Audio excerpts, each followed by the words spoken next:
Well, first of all, thank you very much for having me. It's been a tragic couple weeks. My first message, not just to the party, but to the nation. We have 13 more Gold Star families. We have thousands upon women and men who have served us for the last 20 years in Afghanistan. My first message is to them. Job well done. You did exactly what we asked. You kept us safe for the last 20 years.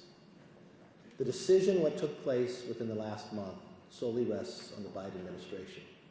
We now find from this article that they don't support it either. You know, to be a successful president, you have to have the faith, the trust, and the confidence of the American public.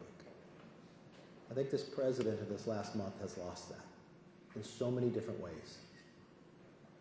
But what we need to do right now and focus, I just came back from D.C. yesterday. I was on the floor hoping, because we had what is called pro forma, that we can take action. We tried this a couple weeks before and the Democrats voted against us. Just 4 simple things that we should focus on. We have a Congressman, Mike Gallagher, who offered the bill. First of all, President Biden early on, just on the 19th, said the mission will not end until every American comes home. Well, that didn't hold true.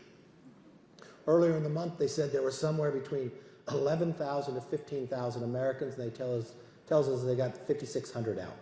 But somehow that math equals up to less than 200. What is your plan if you knowingly left by leaving Americans? What is your plan to get all Americans out? That should be everybody's mission.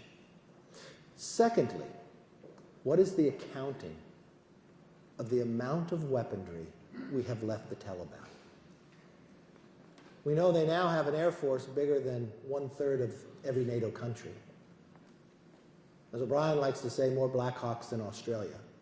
And they're going to utilize these, or they're going to sell them to our adversaries. Next is no cash for the Taliban.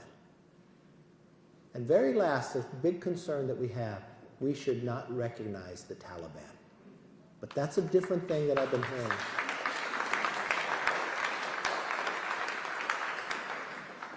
Those 4 items, not just to the Republicans, but to the nation, we should all have answers to, and we should all focus on. There's a lot of other things we're going to have to focus on. But as a nation, how are we going to live with ourselves by knowingly have an administration leave Americans behind? And it's not that Americans didn't want to leave. I can tell you, and young Kim can tell you, and every single member, we were working day and night, even yesterday, even today, where people were going to the airport because the State Department told them to and left them. The president told the Americans to go down there. I have report after report as they went down there, the Taliban shot at them, tore their papers, and they'd run for safety. It wasn't a free trip to get into there. And as a nation, our reputation, we're going to have to rebuild around the world. It's not just what happens next week. It's for the next decades, the damage that has been done just in the last month alone.